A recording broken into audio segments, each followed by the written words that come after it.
Welcome, creepy guys, Cornish gals, and all you beautiful creatures of the horror fandom. You're listening to My Horror History, a podcast where we explore how horror movies shape us, scare us, and sometimes even save us. I'm your host, Pepper Chew, and each month I sit down with a fellow horror lover to talk about their personal journey into the genre. This isn't about being an expert. It's about sharing memories, opinions, and the emotional connection that we have with the films that haunt us in the best ways. This episode, I'm joined by the brilliant Sinead Hanna, YouTube's resident spooky book reading, scary film watching goblin. If you've ever stumbled across her channel, you'll know she's a master of horror recommendations, gothic vibes, and cemetery book chats. Today, she's here not as a critic, but as a fan, to share her own horror history and what keeps her coming back to the genre's eerie embrace. So pin back your ears, settle in, and let's dive into another story from the dark side. Hi, Sinead. How are you doing today? Hi, I'm very well. Thank you so much for having me on the show. I'm very excited. Yeah, me too. Right. Okay. So let's get going then. So, where did your journey into horror begin? It's a great question. Horror sort of is, I say it's in my DNA. It's kind of the love of all things horror and macabre, spooky things. Really from childhood. Really, this began from the moment I could talk or I could understand stories. So it really comes from my family.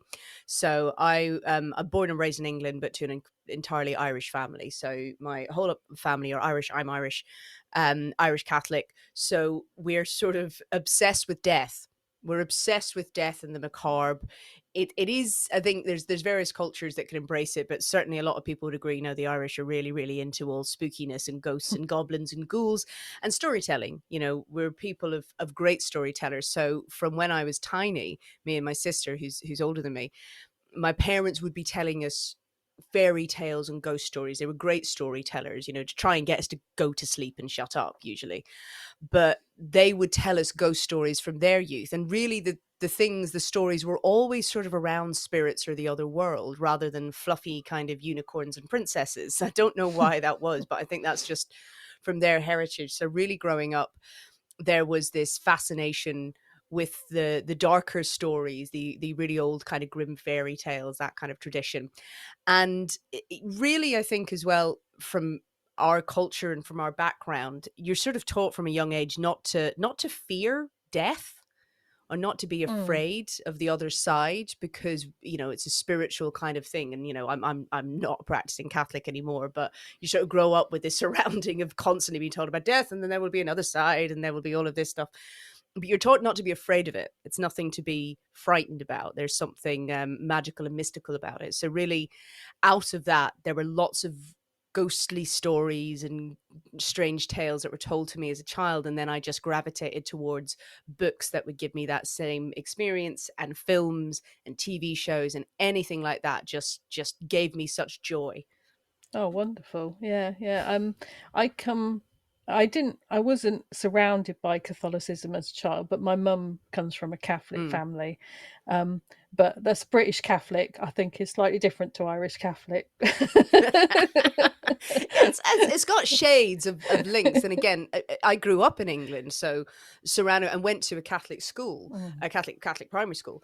And even then, I think the kids there were not quite as fascinated as ghostly stuff as I was. But we're sort of weird things are drummed into you about spiritualism, and then you're like, ah, yes, but the death and the ghosts that come back. And they're like, no, no, not so much, not so much. Um, so who do you think you would say introduced you to horror? That would be my parents. Yeah. So my mum and my dad. My mum, great storyteller, wonderful for telling stories of horror and ghosts from Northern Ireland, where she grew up. She had so many great ghost stories and great folklore that she told us all about from there. And it was spooky, but she did it with humor as well. She Mm. loved the idea of people being scared and laughing at them. She had a very dark sense of humor that came from my grandmother as well. Absolutely would howl with laughter anyone got a fright. So there would be that. My dad as well loved the folklore, and he started my love of books as well. So he was always buying me books from when I was little, and he would find subjects that I responded to. So if he could find some creepy, ghostly kids books, and my love of horror films came from him, of his absolute obsession with film.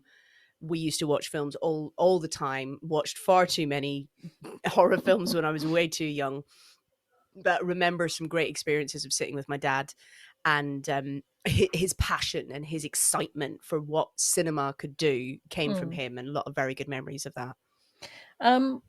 What was your first horror film that you ever saw? Can you remember that? I'm trying to, because there's sort of, it's a haze of going, oh, I was way too young to watch any of that. Why was I watching that? Because it's kind of like, if my sister was watching it, my parents were watching it, like, oh, they'll be fine. They'll be fine. Horror didn't upset them. Like, they didn't think I had to be shielded from that. If there was any adult content, oh, absolutely not. No, we're not to see that. But ghosts, fine. They'll cope. It's not real. I don't know why that was. So my earliest memories, probably, on one hand, I was obsessed with Ghostbusters. Ghostbusters came out 1984 when I was 4.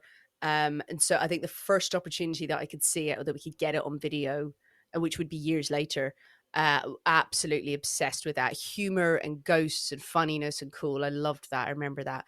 But I guess probably the earliest films would have been Hammer horror Yeah. films that were shown on TV, because they could be shown on TV and repeat. And there was, when I was growing up, they were always being shown. So Dracula's Risen from the Grave, the original Dracula, Christopher Lee, loved all of that. Loved the vibes of those films. Creepy, but very vibe heavy and camp. I was obsessed with those. What would you say is your favorite horror movie watching experience? Maybe you were with a gang of friends, or you went to a horror all-nighter, or maybe it was completely solo. I was thinking of that over the years. There's been a few. I was thinking about what I actually really like, what I enjoy. I love going to see horror in the cinema. I really do. It can be spoiled sometimes by people making too much noise and yelling and stuff like that. But cinema, for a while, I didn't get to see a lot of horror in the cinema when I was younger, because there was just a period of time where horror was popular but not profitable. So you weren't getting these big releases, and you'd get one showing on a Friday night when everyone's drunk and turning up and yelling and stuff, and it wasn't the same kind of scary experience. So I love going to the cinema now with friends. I love going and having that nice surround sound experience. I remember watching the Blair Witch Project on a video I was not supposed to have, that obtained, my boyfriend at the time obtained from someone before the film was released in the cinema in the UK. But we watched that I had like a hangout room when I was growing up in my family home. We had like a shed in the garden, and we could watch TV in there, so sort of a chill out area. And me and my boyfriend watched that before the hype. And I remember being terrified, just terrified, because found footage did exist before then. Of course it had. We had loads of great films, but something in that moment of not knowing the hype and watching it and the terror on screen really was a wonderful experience before everyone started parodying it, and kind of the suspension of disbelief of going, look, that would never happen.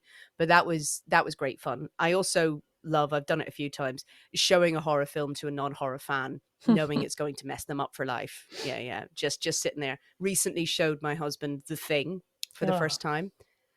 And that the joy you feel for horror fans, when you know how good this is, and they're gonna love it. There's certain scary films I wouldn't show him, but The Thing, I'm like, he's just, and you're sitting there on the edge of your seat watching their reaction, and then they walk away going, oh, that's a great film. I was like, yes, good. Oh, I'm so happy. I think those are the experiences that jump out. But yeah, but also love watching a horror film on my own. I'm like, everyone shut up. Yeah, I get that. And I Yeah. also get showing them to non-horror fans, and it's nice when your husband enjoys it as well, because you feel like, oh, I don't have to divorce you now. Yeah, I've learned not to inflict too much on him over the years, because you're not going to force something, and it's like, oh, because he's one for breaking the tension. I know you've got a question about tension later. I think I tried to show him one film that I love, is beautiful. It's Let the Right One In. And it's so quiet, and that tension at the beginning. And I'm like, the filmmaker has created this to make you uncomfortable. And he, like many people, no fault of his own, was sort of chatting, going, "Oh, I wonder what this is." And I'm like, "Oh my God, shut up." I had a row, like, but he's like, "I need to break the tension. I'm really scared." I'm like, "I don't think it's right for me to be turning around going, 'You should be scared, suffer.'" Like, oh, I need to think about my choices there.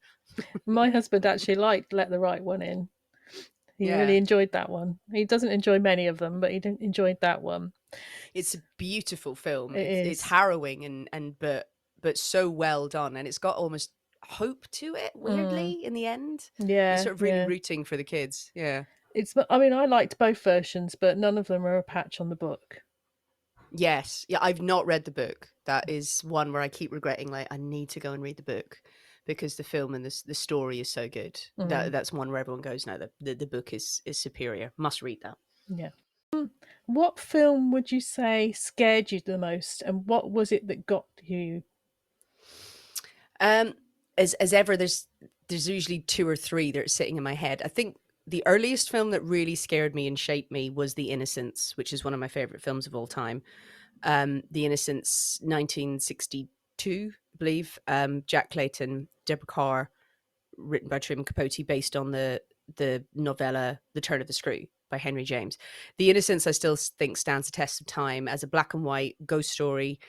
And watching that way too young again, maybe not way too young, but there's something very affecting the way that film is shot. It is a masterpiece of really interesting stylized direction, the way the actors rarely make eye contact in that film, and the ghosts as they appear.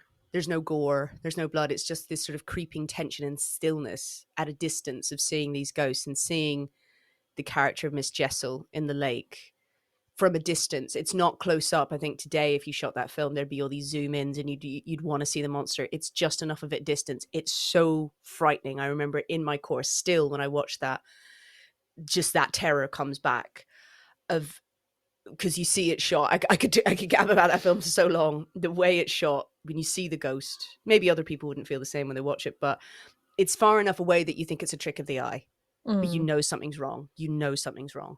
That stays with me. The other really scary one, The Shining, I think, the twins. The twins ruined twins for everyone from that point. Just seeing that moment, I remember watching it again as a teen and sort of jumping out of my seat, doing a kind of swearing at the TV, like, no, absolutely not. And just seeing the twins. Yeah, those got to me, those two.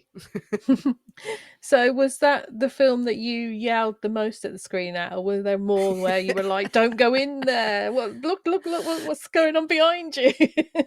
I think I'm, as I said earlier, like, I'm not one for breaking the tension. I'll tense, and you'll hear me occasionally going sort of next to you, like hold the tension, hold the tension.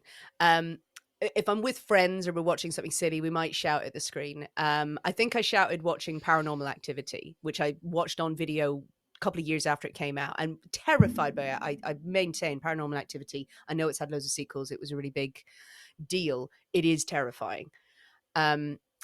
So I think during that, what? No, stop it. No, just shouting, no, at the screen. Recently, me and my dear friend Emma from the brilliant podcast, Real Life Ghost Stories. Anyone who loves a ghost story, she is phenomenal, her podcast. We're very good friends, and we went to the cinema to watch Heretic. And when we watch films that have got a bit more, it's really tense, we'll sort of nudge each other. And at one point, she fully slapped me. She something so, and she really hit me to the point where I turned to her and went, "Ow! What are you doing?" She was like, "I'm sorry. Why did I hit you?" And I'm like, "Stop hitting me!" It's just, so we do that a lot when we go to the cinema together. We're quiet. We don't ruin it for everyone else, but we're just constantly hitting each other. Like, so yeah, I'm more of a slapper than a hitter. I've learned from my friends. And which horror film do you think's got the best jump scare? What really got you like flying out of your seat? There's so many good ones. The jump scare story I have that I've told before is, and again in one of my favorite horror films, and I maintain it's a horror film, is Jaws. No, 100% a Jump horror scare. film. Absolutely, one of the greatest films of all time. Mm. Now, there's two jump scares technically in Jaws, but the reason I come back to this one is my first experience of watching it and not seeing it because of my parental control, as little as it was around horror films. My dad stepped in. So there's obviously the famous scene in Jaws where Brody is chumming off the back of the boat, and you see the shark breach for the first time, and it's a real shock. But the truest jump scare in that is when Hooper goes under the water to find I can't remember, the fisherman's boat, and he finds the tooth, and then the corpse's head comes out of Mm. the hole. It appears like that, and that is a brilliant jump scare. The first time I was watching Jaws at home on one TV with me and my sister, and my dad was fine watching it, loving seeing sharks tearing people apart. I love a shark, by the way, I absolutely love them. But he called up when we were watching, and he said to my sister, Sinead can't watch this next bit. And I'm like, what? Sorry, I've just seen a child being eaten alive by Jaws. What's so scary that I can't watch? And he wouldn't let me watch that jump scare of the head in the boat, because he said, that is too much. That is too much. You're too little to cope with that sort of jump scare. And I didn't see that scene until a couple of years later, and I suddenly understood the power of a good jump scare, of how it can force you out of your chair, make you physically sick, Mm. and it takes you a while to come down afterwards. So that is the best jump scare for me personally, because it gave me such appreciation of what they can do. I should nod to The Exorcist 3, which is a terrible Mm. film, but one of the most famous jump scares of all time. That scene, every time I've watched it, and then just, I don't know anyone who can see that scene without screaming out loud. Mm. It The is a good famous one. corridor scene. Yeah, I haven't seen that one for a long time. I need to go back to that, and this isn't going to go down well with everybody, but that's my favourite Exorcist film. So It's been so long since I've seen all the films. Again, I think in piecemeal, but I remember Exorcist 3. You'd never forget that scene in the corridor where it's just so well done. It is really well done. Mm. What film would you say surprised you the most? It could be in a good or bad way. It could have really, I don't know, reached into your soul and tickled something. Yeah, I've gone with the good, because bad ones, really bad horror films, I sort of tend to forget. If they're mediocre, you're kind of like, yeah, that's fine. If it goes in a really weird direction, I'm just like, oh, for God's sake. So I was trying to think of any bad, juicy ones, but a couple of recent ones, well, a very recent one, 28 years later, watched that. I don't know if you've seen it yet. Oh, yeah. Yeah, I really liked it. I loved the film. I know it was weirdly divisive online, but I think that was a lot of people entitled to their opinion, but there's a lot of people kind of going, yeah. I loved the way that 28 years later was constructed, and I was so surprised at the middle bit of it. There's scenes with Ray Fiennes, the Memento Mori scene, that really got to me. I felt so emotional watching the film. I loved the action. I loved the tension. The Memento Mori, it did touch me because of having lost my parents, having lost my mother. I found it very affecting, and me and my friend were sitting crying. And I don't really cry at films, but just floods of tears. And I was so surprised at, wow, you've taken 28 years later and done something, this series. You didn't just try and recreate the first one. You've put something very heartfelt and very considered and thoughtful in the middle of a very entertaining film. The ending of that film is very surprising as well. Gotcha. In I think a good way. Yeah. We're like, what decisions were made? And they're brilliant. Yeah, a big fan of that. Yeah. Similar with the Babadook as well. I know that's a divisive film. I personally really like it, and I was very affected by that too. I think the strength of the mother-child relationship in that, I thought, was done very well. So those are ones that I was surprised because I got so emotional about them. Yeah, I get that. Yeah. I had a similar, I mean, I felt similar during 28 years later, and also I think the one that got me the most was probably Train to Busan, the ending of that. I have not seen it yet. Yeah. I need to see it. It's on the list of brilliant zombie films, but just brilliant horror films. I know it's in like the top 20s. Oh, now I need to watch it. What horror film would you never watch again, and why? I struggled with this one actually, because it's always a way, isn't it? When you think of them, you can't think, and then I'd suddenly walk away and go, oh, all of these ones. there's some really beautiful films, really well constructed, that I'm happy to have seen once. Would I necessarily watch them again? I feel like it would be mean to say it. So, for example, I recently watched You Are Not Alone. You Won't Be Mm. Alone, excuse me. You Won't Be Alone, a Macedonian film. Outstanding, outstanding folk horror. Absolutely brilliant. So beautifully shot, so beautifully done. It's got a slow burn quality to it. I'd like to think I probably would watch it again at some point, but I don't really, I've had the Mm. experience once, so I'm not sure. Probably wouldn't choose to revisit like Opera by Dario Argento, which is an obscure one. I think once you've seen some Dario Argento once, you're Mm. like, I'm good. I'm all right. I don't need to go through that again. Um, so I'm trying to think if there's any bad ones. Really, anything with animal death will put me off. Yeah. I find that very, very triggering. I don't like it when it is carelessly thrown into a horror film. So that would be the sort of thing. If I see it, then I'd be like, no, I don't need to relive that. That's a sort of a trigger, really. But no, I was trying to think if there's any ones. There's disturbing ones out there, but I don't really actively go out of my way to watch the most disturbing films. I've had too many people say to me like, oh, like the scariest film ever is a Serbian film. I'm like, I have no interest in watching that film ever. I know what it's about. I do not want to see it. I don't think you're cool for having seen it. um, so those sorts of things. So yeah, there's some that I will go, no, I'm just not going to try with that one, and I don't mind it. But yeah, Yeah. there's few that I think I've written off. Yeah, I get that. I think there's some that I've written off. I think if they'd come out when I was like in my teens, I would Mm. have actively sought out the worst, most disturbing films I could have. But now I'm just like, Yeah, life's disturbing enough. yeah, I want to be and people scared. exactly, and people watch really disturbing films for a variety of reasons. It does not mean that there's anything wrong with them. It doesn't mean that some people will watch the most disturbing things in horror so they can feel something. People who have been Mm. through the worst things, they need to be able to access some different kinds of feeling, and sometimes extreme horror does that, and it's no shade on those people at all. It's everyone's experience is different. No, yeah, we're all into different stuff. Yeah. Um, right, okay. So, which horror film does everyone love, but you just don't get the appeal? Hmm. So this controversial maybe. I watched for the first time the other day The Descent. Ah, The Descent, which everyone puts on their list of like one of the scariest, one of the top films, one of the scariest. I know it came out a while ago. It pains me to say it. Sometimes you like films that come out in the 2000s. I'm like, that wasn't so long ago. Like, oh God, that was 20 years maybe. mm, The Descent, I watched it. I enjoyed it. I thought it was fine. I didn't get blown away by it in the way I think I was hoping for, maybe. But so many people love it, and so many people say it's one of the best. It was a perfectly good horror film. I don't think it would it wouldn't get into my top 20.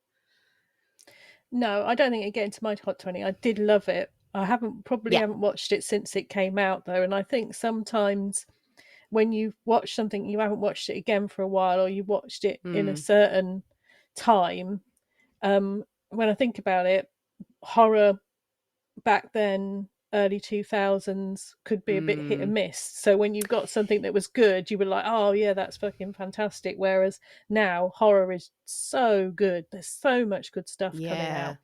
out, that it probably doesn't hold up maybe next to all the stuff that's coming out now, but people think of it fondly because it was a bit hit and miss back then. Yes, that's such a good point. It's such a good point that, was it held up because it was one of the few? You had stuff Mm, from there. You have Dog Soldiers, which is a great film. I maintain is absolutely brilliant. Very much the same sort of. It's very much that vibe, not the same vibe as Dog Soldiers necessarily, but it's very of the time. And I think you looking at it now, it's been done in different ways and possibly better. But mm, still a great film. Great yeah. film. Does it deserve to stay in like the top 20 list that so many people put it on? It's still a very good film, but yeah, no. I'm not massively into the Conjuring series either. The Conjuring was very important, the first film, in terms of really reigniting a passion for that kind of horror, which we hadn't seen in a little while. But people, when I do sort of lists, on YouTube or on TikTok about, films that I'm really excited that are coming out, people always go, "You're forgetting the next Conjuring film," and I'm like, "I'm not excited about that. It's fine. It's fine. It is what it is. Is it world Yeah, beating? No." no. I mean, I really like the first two. The second one, I think, Mm, is my favourite. So, mm. but This that's a good, good solid, story. Yeah, scary films. Absolutely fine. yeah. And so, what film do you love, but nobody else ever talks about? So I've got a list of underrated horror films that I don't see many people talking about, and I get very excited when I say, have you heard of this one?" Um, I think more people seem to be talking about it. It's probably in my sphere, though, in my little corner of the internet where I see it. A really great horror film is The Autopsy of Jane Doe. And I don't hear that talked about a lot. And I really, really enjoyed it. It's weird and it's tense and it's scary. I love that. I really love Saint Maud as well, which is sort of religious horror, and it's so well acted and it's so strange. Absolutely brilliant film. Not a lot of people mention it, and it's so good. An older one that I love as well is The Company of Wolves by Neil Mm, Jordan. If you love your dark fairy tales, oh my god, it's more people I feel should be talking about that film, of how lurid and juicy and just indulgently great, and the special effects in it were mm, so great. I absolutely loved them. And not a strict supernatural horror. It is classed as a psychological horror. And people confuse it with the other film of the same name, The Invitation. So there's two films of The Invitation. One is a vampire film, ah, which is yes. really over the top and good fun. It's fun. It's like it's mediocre at best, but it's fun. It's fine. But The Invitation is a different film about a dinner party, Mm, and that's all I'll say about it. Look up the other Invitation film. Every time I've said that to someone, say watch that film. I love it. Absolutely brilliant. Builds to a fantastic ending. All of the stuff in it as a psychological, that horror of people. Oh, it's so good. Love it. yeah, I love that one. Yes, I Yeah. made my husband watch that one. I said, "I've just watched this film. When you get like a spare afternoon, you need to watch it. It's Yes. it's it's not your usual horror film. You'll like it." He thought it was all right, but then an all Oh. right from my husband is probably a good. So, Yeah, high praise. There you yeah, go. But yeah, it's one to show people that I don't like traditional horror. This is a good film. This is well mm, done. Very well acted. yeah, it's very clever. Um, What do you think is the funniest horror film? Whether you enjoyed it because it was meant to be funny, or whether you enjoyed it just because it was downright stupid? I love American Werewolf in London. Mm, It's again one of my top ones as horror comedy. It was so groundbreaking. It's genuinely scary. Genuinely mm, scary. That opening bit on the moors. Oh, I was terrified the first time I saw that. Genuinely scared, and it felt so real, the reactions to it. But it's also so funny. It's got such stupid jokes in it and one-liners in the middle of all of this horror. I really love that as a classic horror comedy. I love Cabin in the Woods as mm, well. That's a comfort watch for me. I'll put that on multiple times because I love all of the tropes it plays into, of all of the horror yeah. film tropes. And there was one of those ones where my friend had sort of said, "Have you seen Cabin in the Woods?" Like, "No, I don't know that one." They were like, "Oh my god, sit, we're watching it now." And I'm so glad that they introduced it to me. Those horror films, those are the intentionally funny ones. I Mm. don't think Van Helsing was intended to be funny, but I bloody love it. Absolutely love that. It's ridiculous. It's bad. It's not meant to be funny, but it's all the vibes. It ticks every box for the aesthetic and ludicrous performances. Love it. I won't have a bad word said against Van Helsing. Great. Maybe I'll watch it one day. It's good fun. It's fun. um, so just getting away from films for 1 minute. I mean, I'm a Yes. big lover of horror on TV, and there's so Mm. much more of it now. What would you say is your favorite horror TV film program? Um, I'm always looking for more recommendations of horror series. I've watched, I think, all of the Mike Flanagan series. Love him. I think he's a very, very talented creator. And enjoyed most of them. I loved The Haunting of Hill House. I think is Hmm. great. But my favorite horror series is Penny Dreadful. Mm. Absolutely loved Penny Dreadful. I really liked all three series. I think the third one dipped a tiny bit. It was a short-lived one. I loved it because it just pulled in all of these characters from Gothic literature. It was heightened. It was over the top. Very good performances. Love it. Loved it. It's Yeah. for Gothic horror fans. I really, really think Penny Dreadful is often slept on. I didn't continue watching it when they moved it to City of Angels, when they moved Mm. it to LA. I think I watched one episode and I wasn't really convinced, but maybe I should go and try it again because it didn't get bad reviews, I don't think. No, I didn't watch the the LA one either, but I did Mm. watch the three original ones, and I really enjoyed that. I thought it was a great Yeah. little show, and I don't think. I mean, I've not met anybody besides you who watched that. So. Yeah, there we go. And I always am telling people, why haven't you watched Penny Dreadful? People who love that sort of thing. I'm like, Mm. just trust me on this one. It's a great one. What are your favorite TV horror programs? Because I need more recs. Well, it's this one's been going so long that everybody knows about, and that's Walking Dead. I'm a huge fan of Walking Dead. Not everybody is, and it lost a few I'm viewers not. along the way. No, It's not that it's bad. no, That's no, the one thing I struggle with, the zombie thing. I don't yeah. mind a zombie, but I'm like, oh, that looks bleak. I know. It can I be know. very bleak. But I think at the moment my favorite is From.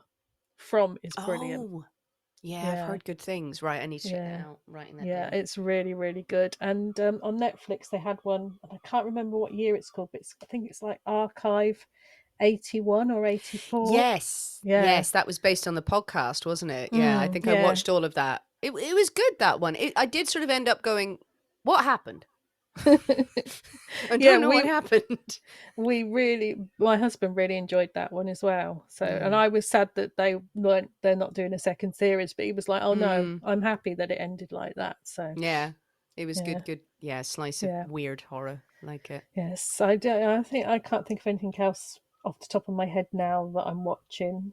Mm. We've watched the Dexter prequel, which is quite Mm. good, but better than the Dexter sequel. Yeah. Yeah. Although I'll still watch the second series of the Dexter sequel. It's got some really good people in it. So Fair enough. Uma Thurman's in it. Oh, we love Uma Thurman. Yeah, yeah. Right. So back to the films, or maybe Hmm. not. Maybe this would be in TV as well. Who is your all-time favorite horror villain? I'm always rooting for the villain, so I love them all. I do love them all. Mine are the creatures. It's Jaws. I'm rooting for Mm. Jaws every time. Um, I love Jaws. I love seeing the shark. I love the xenomorph from Alien. Mm. And Alien, I know, crossed into sci-fi, but I maintain it's a haunted house film set in space. Oh, it's a horror film. It's a horror film and it's a masterpiece. But the xenomorph, love the xenomorph. Yeah, I know, xenomorph. I've always been fond of Michael Myers, and I really liked the Halloween reboot from 2018, where you've got Laurie, years later. I love the opening Mm. of that film, where you have the podcasters turning up in the asylum and then approaching Michael and the lore of kind of around it and the mask. I really loved the opening of that, and it so personified the cult around Michael Myers. Mm. Yeah, and I sort of go back to I like him because he's inexplicable in many ways. Though I know various remakes, I haven't watched all of them. Like No, the different continuations, sort of mess with it and then try and give it more empathy or something like that. But I like the canon, the original two, and then I did like the reboots where it's just Michael Myers is just a killer. He's just a machine. Halloween is my favorite film of all time. Yeah. So I'm quite passionate about it not being touched. So I didn't watch the Rob Zombies because the whole scary thing about Michael is there is no reason behind what he's doing. And that's 100%. the scariest thing. You know, once you understand why somebody's doing something, it takes away a bit of the mystery to it, the horror to it. So Absolutely agree. Yeah, and I think all of the ones I mentioned there, they're just, this is in their nature to do it. Michael mm, Myers, you don't need to understand it. He's so much more frightening. You don't need to understand why the xenomorph is killing things. That's just, it's built to do that. mm, The shark in Jaws is I'm just going to eat you. This is it. You Mm. don't need to have any kind of sympathy and stuff, like some of the sequels of these things, like, oh, well, maybe it was abandoned as a child or this or that. And it doesn't need it. Doesn't need it. You No, know, just have the monster is scary enough if you don't understand it. definitely, Yeah. definitely. Um, right. So the next one is, who is your favorite fearless female? Now, in this one is something that I'm kind of championing at the moment, because Yeah. I think that horror films are currently, and possibly mainly over all decades, have been the best place for actresses. They give Yes. them more stuff to get their teeth into than any other genre, in my opinion, Mm. and especially of late. I mean, there's been some amazing performances over the last decade or so, Mm. which really should have got more notice, and that's why I wanted to put this in here so we could champion our favourite females. So, who would you say 100%. is yours? Yeah, I completely agree with you. I find the role of women in horror a fascinating subject. I wrote about it when I studied film at university. The way it's changed, the way it's evolved, the final girl trope, what we're seeing in books as well, which is sort of my area of so many, having these female characters come forward, and still the cliches are used, and still we fall into the same Mm, traps, and not every book or not every film is getting it right. They're still reliant on these tried and tested things that are hollow, but at the same time we have the most phenomenal performances and ways for actresses to sink their teeth into. So a recent one would be Pearl. mm, Pearl from Pearl, Mia Goth. What a performance in that film. I liked X. I liked X a lot. Wilkes as well in Misery, of Kathy Bates creating something so mm. horrific with that smile and that howdy doody kind of approach to this character. I think she is great. She's horrible. She's just Oh, awful. definitely. Yeah, so I'm always kind of on, again, as ever, on the side of the villains and the Mm. unhinged ones. In terms of heroines and female characters, I think there's almost a bit of way to go. Yeah, I think with the final girl thing, there's definitely a way to go. I think in the first one of the new Halloweens, they really did do a good job with Laurie and her return and how scarred she was by the whole thing. Really good. Yeah, and I thought that needs to be done more, and I'm hoping that for the next Scream film, because Neve Campbell's coming back again, you might see a Yeah. few more scars on her. You know. I like that. Yeah, with you need to see the repercussions of trauma, Mm, and people feel very kind of, oh, do we want to get into that territory? I like it with the way that's dealt with. I like it when you see this is what you would have done to live with it, and you're dead right with Laurie in the 2018 one. She's crazy. She's destroyed her life, as it mm, would. Of mm, course it would. There's some really good books. I would recommend The Final Girl Support Group by Grady Hendrix if you've not read it. Yeah, I like Grady Hendrix a lot.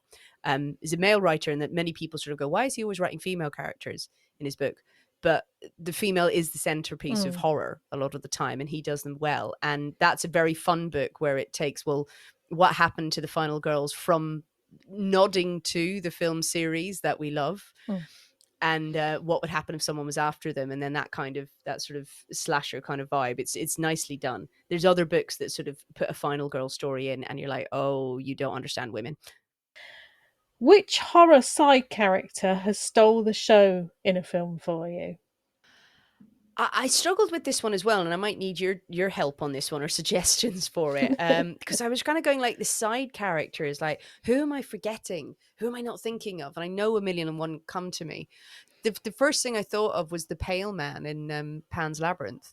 Mm. As a side character, bloody hell! Like, can you think of a more horrifying vision of horror coming for the girl in Pan's Labyrinth? So well done, Guillermo del Toro. Absolutely love him. Brilliant film, Pan's Labyrinth. Absolutely heartbreaking. But I suddenly thought the Pale Man. That's it. That was the first thing that came into my head. Is a side character, not the main bit. Yeah, but I don't know what other suggestions you've got of side characters. Well, I think I put this in because, and his name has gone out of my head because I'm a woman of a certain age, and that's what happens.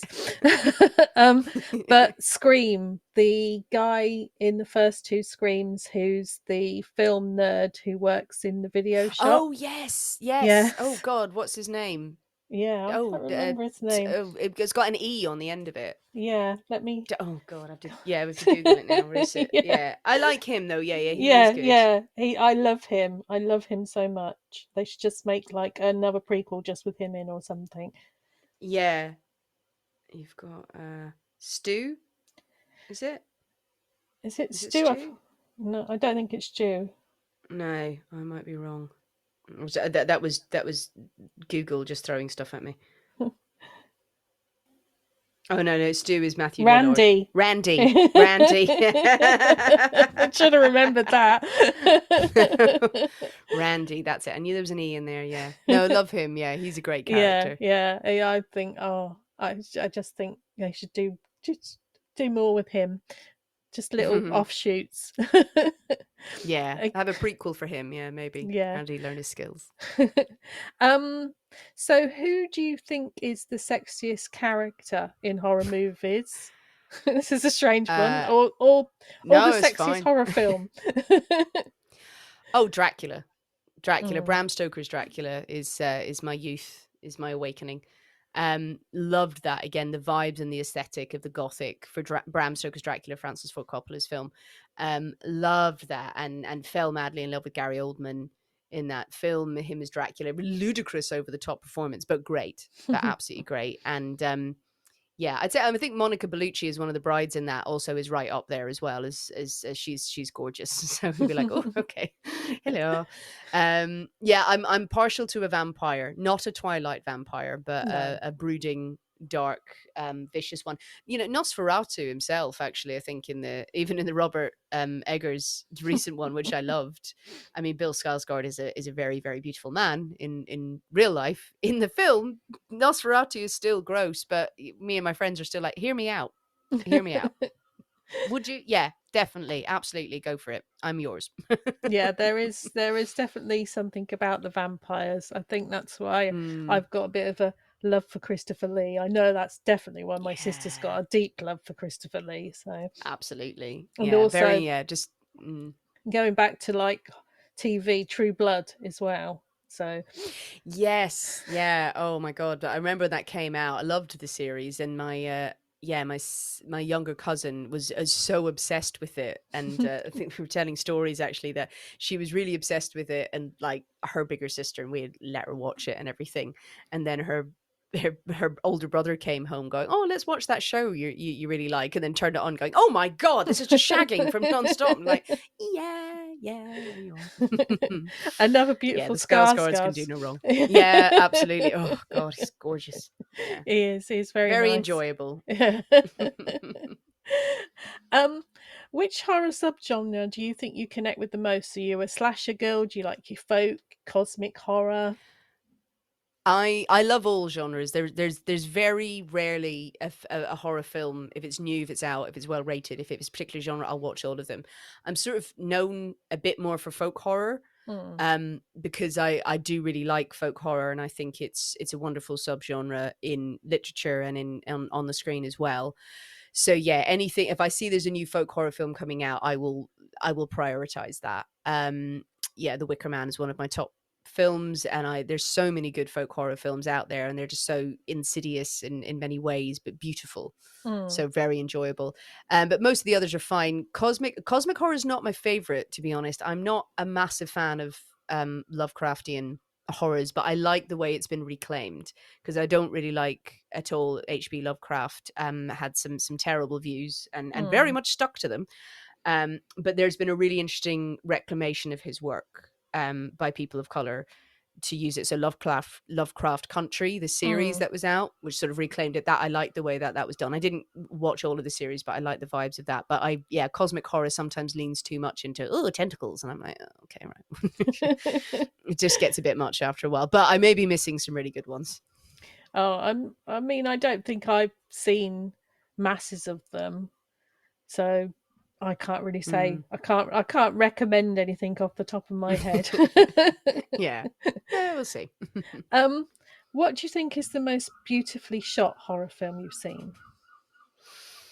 There's a lot. I mean, again, it's the bane of any horror fan's life, is that when you say you like horror films or you read horror books, people just assume, so you like so you just like gore, like, and slashers and people running away and screaming from crazy ghosts. Yes, I like that. Absolutely, I like that. But that's not what horror is about. The foundations of horror are in literature. The classics that we deem to be some of the great works of literature, most of those are horror stories. So you have such beauty in there, and it translates wonderfully into film and onto the screen. So with horror films, you can create such beautiful stories. Like we've said, like Let the Right One In is stunning. You Won't Be Alone, I mentioned that recently. Nosferatu, the new Nosferatu, what a brilliantly shot, enjoyable work of art on screen. Whether you love the film or not, I mean, to watch that and the colors and the lighting and the way that that was done. Robert Eggers is known for for taking it very seriously. It's beautiful. It's really beautiful and compelling to watch. And those sorts of films where they take the time to create that sense of tension through the visuals, I love those films. I mean, there's, as I said, there's some really lurid kind of ones. I watched a screening recently of Picnic at Hanging Rock, which is a great film. It's very dreamy and slow burn, and like, if you've never seen it, you need to sort of prepare for it. So it's quite weird and it's uncanny, but beautiful, but has just this underlying horror to it. Very unsettling film. Yeah, I think I saw that when I was younger. I might have like even seen that like before I was even really into horror films. So that is a peculiar one. It's an odd one. It's an odd one, but I really like it. Yeah, people watch it now. That, as I said, at that screening, I took a friend and she was like, she liked it, and I saw some people who'd never seen it before, and they were like, what the hell was that all about? It was not very well acted. And I'm like, yeah, there's children in it. It's style. Like, oh, never mind, never mind. You can't always guarantee on children to carry a film. Although the kid in 28 Years Later is amazing. Oh my God. So good. Oh, there's some kid actors out. You're like, bloody hell, the quality has gone up. Yeah. I think it's probably just how directors work with them, get the best out of them. Exactly. They've got better circumstances, I'm sure, and better scripts, and not just kind of like, kids aren't necessarily just a tool to move the horror along. They actually have a role to play and can be fully rounded characters. Yeah, definitely. This is a strange one. If you could live inside one horror film forever, which one would it be? And is there a role in that film you would play, or would you just be yourself? Two answers to this, and again, I'm sure others will come to me. Because there's the side of me that loves the Gothic and wants to live in a Gothic castle or in a big haunted library and sort of be enjoying all that opulence. So something like Bram Stoker's Dracula, probably, in my head, I'd be one of his gorgeous brides. I'd end up being his stupid little sidekick who's like, some like Renfield, but worse, but more annoying, just scuttling around going, yes, anything you want to do. Where are we going to go today? Shush you. I'd sort of love that kind of vibe in there. A film that is, again, a class as a horror, again, psychological horror, The Menu. Love The Menu. Absolutely, again, a comfort film. I'd live in that. The food in that film, I don't care if you're going to kill me at the end of it. I am there for every course that you can serve up, and the wine pairing, I'm all over that. I could live in The Menu very happily. I haven't thought much about this. I've had my ideas since I put these questions together, and one just came back to me when you started to talk about the kind of Gothic and Dracula and stuff. I think I would go into Waxwork, the 1980s film, which not everybody's seen, and it's very, very cheesy. It's great. That's terrifying, though. Oh, come on. but it's the sweeping music and the romanticism in some of the bits that they go into, and I'm sure that definitely influenced Back video from the Backstreet Boys. I think it did, now you've said that. Oh my God. Yeah, no, that's a great choice. Whatever the horror films are, you're kind of like, well, I got to take the rough with the smooth, and like, as long as I've got some luxury, I need to be somewhere luxurious, and then what happens to me happens. It's my job to either to win or not. But if there's good food and good lighting and lovely music and everything, I'm like, oh yeah, I'm happy. Yeah, whatever you want. What was the last horror film you watched, and did it work for you or not? I watched Dangerous Animals recently. So Dangerous Animals, that is it is still classed as a horror film, but it's it's psychological horror. It's a serial killer film with sharks. The serial killer uses sharks. It's only just become available in the UK. It's been out in the US. It had limited cinema release. I saw that one. I wanted to see it because, as I said, I love sharks. I will say Dangerous Animals, absolutely carried by Jai Courtney's performance, the lead character, the serial killer. He's outstanding in it. Harking back to what we're saying about, you know, horror and those kind of films being a great place for women and for great roles, the film is almost destroyed by the female main character in it, the RFMC. She cannot act. She may be able to act in other films. She's not doing it in this one. There's nary a facial expression, and her script is awful. But then the other half of it, of this concept of a serial killer using sharks, and that performance is brilliant and worth it 100%. All right. But yeah, I just, it made me so annoyed to go, did the scriptwriters not spend any time thinking about the cliche after cliche after cliche of a female spunky kind of feisty character, a bit of dodgy CGI every now and then, but otherwise a very good film. But yeah, I was thinking, we've come so long, we've come so far, we've got to do better than this for our female leads. Yeah, I can understand that. I have got that on my list to watch. I've heard good things about it, especially the villain's performance. A lot of people have said how good it was. Yeah. Well worth it. He is great, and I really enjoy it. And in hindsight, I really enjoyed the film. I was struck by how bad she was, but it didn't detract from the rest of it. And sharks. There's sharks in it, which is great. Which is good. I was trying to think of the last pure horror film I watched, because I watched them in sort of bulk, and then I'm going to go, what ran into each other? I watched Influencer, I watched The Drop, I did a run of them. I've got tonight, after this interview, I will be watching an advanced screening of Bambi: The Reckoning. Good luck with that. The horror of that. I was sent a screener. Oh, wonderful. Blessed them by Pixel, who are lovely. And so me and some friends are going to watch that. And apparently it slaps. Apparently, of all of the twisted childhood things, you know, they're the same people with Winnie the Pooh series and like with Blood and Honey and Peter Pan. Apparently the Bambi one works. So I will report back. I'll be reporting back on my channels. I'll keep an eye out for that then. I haven't gone into the Pooh verse yet, I must say. No. Apparently it's not great, but fun. Although I've heard very good things about Ugly Stepsister. Is it? Brilliant film. I saw that a few weeks ago. If you've not seen it, I urge you to watch it. One of the best examples of body horror I've seen. Brilliantly acted, brilliantly written, genuinely grotesque, does not shy away from anything, but a great story. So if you want a twist on a fairy tale, The Ugly Stepsister, 100% worth it. Yeah, I'm definitely going to watch. Who's a horror director that you like to keep an eye on? You like to watch all their films, you don't want to miss any of them?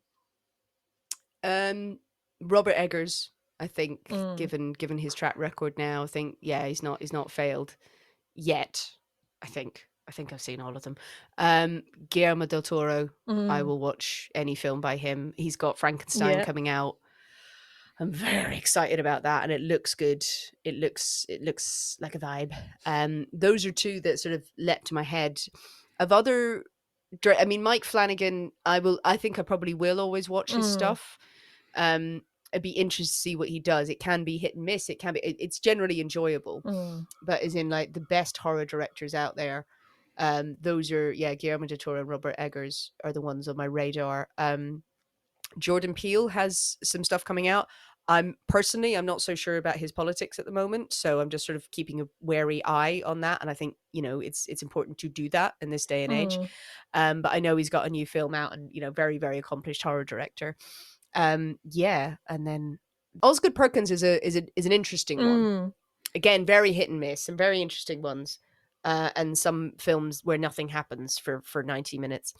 But we'll probably still watch this stuff. Yeah, we loved The Monkey. I've not watched that one yet, Oh, actually. That's on my list. My friend watched it and just went, it's fine. It is what it is. I thought it was a tremendous amount of fun, and my husband enjoyed that one. He said, "Oh yeah, Good. we should have more like that." So Yeah, that might be one I sit down with Ben then and my husband, and we could watch that together, because I've heard good things. So yeah, I yeah, think I watched a couple of duds this week, so I'm like, I need a good one now. yeah. If you could give one underrated horror film a reboot or a sequel, what would it be? Oh, this is a great question, and one I got stuck on again, because I just was churning over in my head going, I'm the sort of person who would be excited if I saw anything kind of getting a reboot and redone, if it was a film that I loved, even though there would be a part of me going, don't Mm, mess with the originals, with the greats and stuff. Do you need to remake The Thing? Do you need to remake Jaws? Do you need to remake The Shining? Or, you did not need to remake The Wicker Man, clearly. nope. So some of those where you go, do you need to mess with it? I like reboots or sort of sequels where you've got a legacy. I like a legacy sequel. I will never get enough of more sequels or legacy sequels or anything to slashers. Mm, Hook them to my veins. I know I'm going to have my heart broken again and again and again. But, I think Halloween, as we've been talking about, that 2018 was a good benchmark. And I was like, well, that can work. Friday the 13th, how many Friday the 13th films have there been? Yet I still want a really good new one, mm, because of the way that horror has exploded in recent years. We have some of the best people working on horror films, great writers, great directors, and it's getting the recognition, and people are seeing finally, that we will pay, and we have a mm, fandom here. Horror films are profitable. So sometimes I think with that kind of the same way with Halloween, I sometimes think with Friday the 13th, if we could get a really good, what was the trauma from the summer camp? What was mm, that, what could we see there? Sleepaway Camp, again, great slasher. Could we have a remake of that, or could we have a continuation? Because it's not one that many people have seen. I see Ready or Not is getting a sequel, mm. which I love. I absolutely love that film, and I've just seen that that's got a sequel coming out. So most of the ones that I would have sequels to are already in the works. Oh, that's good then. Yeah.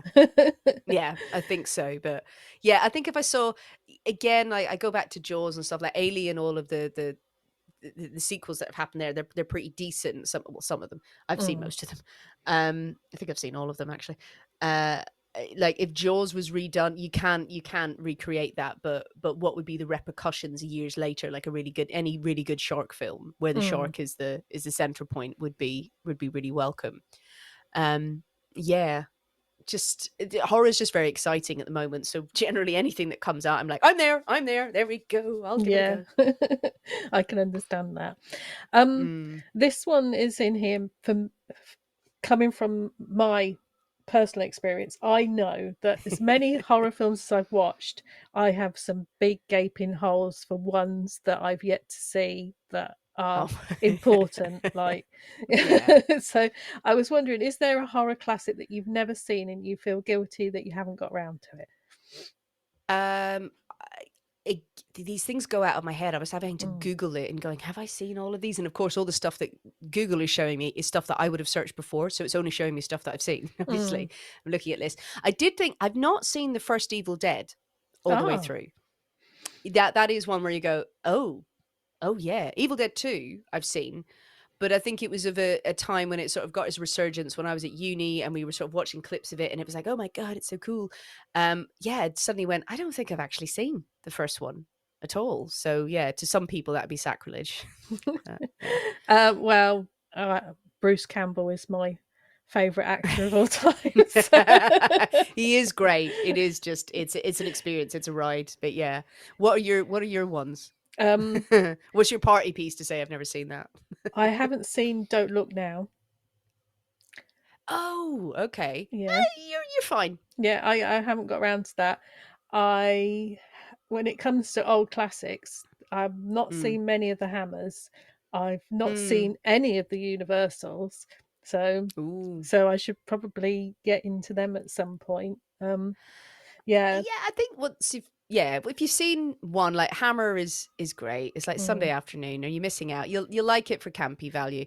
The original Universals, like Dracula and Frankenstein, to have take them off the list, yes, it's important more to know where things come from. I think if anyone was sort of hounding you, though I did do a rant on TikTok actually, where someone tried to come at me going, I think you'll find this Hammer Horror Frankenstein is definitive. And I'm like, okay, right, bring it on. Here's the list, mate. Here's the list. Here's where we're going to go through James Whale's original. Yeah, and Don't Look Now. I will, people will throw stuff at me. Would you be missing out massively of not seeing it? No. It's so stylish, and it has that look, and it has a couple of very famous scenes in it. And if you've seen it, you've seen it. Do I ever want to watch it again? It's brilliant. Do I need to watch it again? People say to me, going, I've never seen that. Should we watch it? I'd be like, okay, well, strap in. You know, like, there you go. It's going to be of a style. Yeah, I mean, it's on the iPlayer at the moment, so I might watch it next weekend because hubby's away. So, but yeah. I think Put it's it on in the afternoon. Yeah. Yeah, I think it's because it's influenced other stuff, and there's been so much really written has. about it that I feel like I need to see it. I'm trying to think if there's anything else. I know that there are. I know that there are big gaping holes, and there's things that I'm like, how have I not seen that yet? Like, the same, where you're kind of nodding along, like, Yeah. oh yeah. Oh shit, I've not seen that. Yeah, I've not seen Zombie Flesh Eaters. No, I haven't either, actually. It's one of those ones where I think, yeah, I probably should see it, and I think, do I want to see it? Because I think sometimes, like I said before, these can get locked in the experiences that people had the first time they watched them. Yes. And especially in this country, in the UK, if you got hold of that back in like the 80s or the early 90s when you weren't able to get hold of it, it would have been a big thing. Like I've seen Faces of Death, and I think now, well, if I hadn't seen it, I wouldn't want to go back and watch that now. So you know. Yeah, exactly. Yeah, I've seen a great experience I had when I saw Plan 9 from Outer Space, the Ed Wood film, because I don't know, I was 12 or 13 or something. I'd gone to bed, and my dad came knocking on my door and said, Sinead, you have to get up. And I was like, it's midnight, Dad. And so I was like, no, but you have to come and see the worst film ever made, because he found it on TV on Bravo. And it was like, okay. And then went and sat down with him and watched it, and just roaring laughing at this film. Like, would I say to people now, watch it? Like, you have to watch it, is just stupid. But it was such an important part of cinema as well, of Ed Wood's sort of genre, so you can understand the ludicrous script and all of those effects and things. And sometimes, yeah, you look back and go, oh, I've seen this film. I don't think I should be recommending anyone else watch this. You know, I think it was very of the moment. People go, Yes. what the hell was that? Yeah, I do love a bit of Ed Wood, and I especially like Tim Burton's Ed Wood. That's a brilliant film. But B movies, they have their place. Yeah. Although 100%. I am looking forward to Toxic Avenger. Oh yeah, I'm looking forward to that. That's just any kind of B movie vibe. That's what you want. Yeah. Right, okay, so let's finish this off with your top 5 best horror films of all time. And I know this is not an easy one, and for me, it goes backwards and forwards. And if you've got one where you've got a sequel or a remake and you love them equally, I will let you have that. Choosing my top 5 horror films, like choosing my top 5 brain cells. It's like, it changes constantly. I sort of wrote a big list down. Some of the things that I've mentioned today, though, Jaws is obviously up there. I think is one of the finest films, if not the best film of all time. Yes, it is. The way it was done. I said that on the podcast. I recorded the other day with Mark from the Creative Psychopaths podcast, which is a really good podcast, and he loves Jaws, and Jaws is one of his favorite films. But when I said to him, oh, I think Jaws is the best film ever made. And he was like, oh, I don't think I'd even go that far. I'm like, yeah, it is. No, it is. It is. I do think it's. I would argue the toss that it is possibly a perfect film. Everything about it, the construction, the way it's shot, you know, it's, you either think it or you don't, but it's up there. And as a horror film, and the tension, it's just perfect. I love it. I never get tired of it.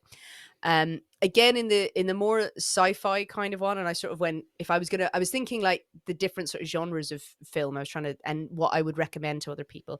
Alien is up there for me. Again, one of my favorite films of all time, beautifully directed by Ridley Scott. To have a sci-fi, what looks like a sci-fi film, become a haunted house film. And it obviously goes very gung-ho and soldiers later on with Aliens, the sequel, and then going further. But the fear of the monster in this in that film is real. Very well done. If you still want to go sort of sci-fi, then The Thing would sit in there as well. I would recommend that to anyone. Another one is The Wicker Man, the original Yeah. Christopher Lee. So dated in some ways, but a great story of folk horror. If you want to dabble in folk horror, that is where to start, with these slightly stylized performances, beautifully shot, a bit weird, but that's what folk horror is all about, and I just love it, and I never get tired of it. Oh, the soundtrack as well is absolutely wonderful. The other ones, this is where it's like just the list was so long. I was going to put up An American Werewolf in London in there as well, because of horror and comedy and how that changed cinema in terms of the special effects as well. The transformation sequence of the werewolf, I love it. I never get tired of watching that film. And then I was trying to think of all of the films I love. There's indulgent films like Bram Stoker's Dracula. I love The Company of Wolves. I love the recent Nosferatu. I like Scream. I like all my slashers. I think as a genuinely scary film that I love the lore behind, it would be The Shining. And many people, as they do when I mention it, there will be purists who will come at me and go, the book is better, Stephen King. And I hear you, and I've heard it a million times over. It doesn't stop me loving that film. I think the film is different from the book. You know, there's certain differences in there, but again, its construction, the imagery in there of the twins, of the room, the old woman in the bath. So me and my friends have a running joke where sometimes when we're going out, I think I look like the hot woman in that room, but actually I look like the old woman in the bath. Actually, yeah, that's how I look. You know, we use that analogy a lot.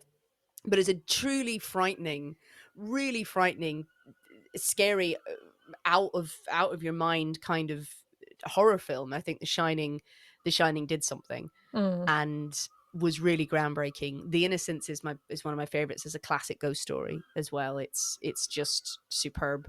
But there's just so many. There's so many, and everything I've said there, I could name 5 more that would equally sit up there and go, oh my god, I love it. You know, I think Jaws always has a kind of an edge in cinema for me, as does Alien. But yeah, there's so many horror films I could sit. I am that person in the pub who would be sitting, leaning across the table inches away from your face, just explaining, you're about to start the greatest journey you've ever been on. Let me explain in detail why all of these films are great, and I want you to love them as much as me.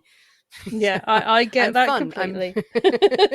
Yeah, it's something you could just, when you love something so much, you could talk about it for hours and just nitpick at the tiniest things in a film, or talk about the whole of the genre, where it came from. It's such a joy. And if you're listening to the podcast, hopefully, you know, your listeners will be like, well, I'm interested in horror. Yeah, you let this convince you to let this convince you to really lean into it. Oh, that's great. Yeah. Well, wonderful. Sinead, it's been an absolute pleasure to have you on. Is there anything you want to push, or any YouTube channel, anything like that? Sure. Yes. Thank you so much for having me on. This has been a delight. It's just a joy to talk about horror films and all of the past and everything about it that we love. If you are interested in me, I have a YouTube channel, Sinead Hanna Crack. Crack is CRAIC, as in Irish crack. If you type in Sinead Hanna, you'll find me. That is where I do spooky book reviews. I do some film roundups. I do some vlogs on there. I have a channel on TikTok as well, same handle, Sinead Hanna Crack, where I do regular shorter book reviews. And I also have the same on Instagram. My main focus is horror books, not necessarily with the gore. I don't really do extreme horror, nothing wrong with that at all. And my love of different horror films, and also occasionally just random stuff that I'm doing, and involving crows as well. Wonderful. Great. Well, that's great. Thank you for coming on.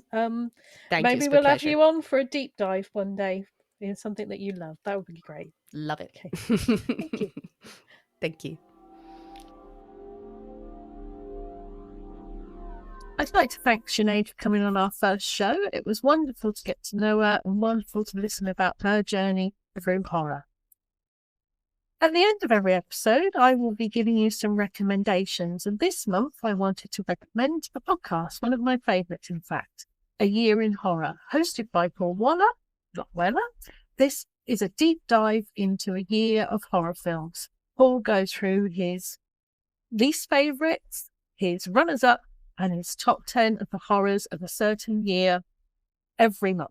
He has some wonderful guests on, and they really know their stuff. It's a must for any horror fan, and it's a great way to get recommendations for some films that you may never heard of. So, if you like horror, I'd give it a listen. So, if you'd like to get in touch, share your horror history, or suggest a guest, you can find me on Instagram at myhorrorhistory.pod, or drop me an email at myhorrorhistory.pod@gmail.com. Join us next month when we'll be chatting to Mark Reid from the Creative Psychopaths podcast. Until then, stay spooky, stay curious, and keep watching horror. Bye!